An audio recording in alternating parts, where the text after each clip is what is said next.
Meron akong client, nagpa-design talaga siyang bahay. So, kompleto namin, architectural, structural, electrical, and plumbing. Nung na-turnover ko na yung blueprints for design, na-mention naman nila na saka na lang sila mag-construction. Nabalitaan ko na lang na, Arky, pa-rescue naman. Pwede mo ba bisitahin yung construction site namin?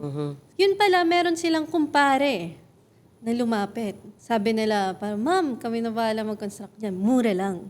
Nung pumunta ako ng construction site, nagulantang ako. Kasi ang pinaka-minimum na bakal sa design namin, 10 mm. Ano lang yung flooring, hindi pa yung poste. Two-story. Sa poste, mga 16 mm na bakal. Yung kapal. Ngayon lang ako nakakita, ang nilagay, 8 mm. Manipis ba yun? Sobrang nipis Sa ba? poste. Sa poste. Poste. Di Na ko, dapat ngayon- 16 mm siya, Oo. supposedly. Okay. Bali, half the price. Half din ang bakal. Kasi mura nga lang Kasi daw mura eh. Naging half the price. Naging half din yung size ng bakal na nilagay. Oo. Ang nangyari, may portion doon na nabuhusan na.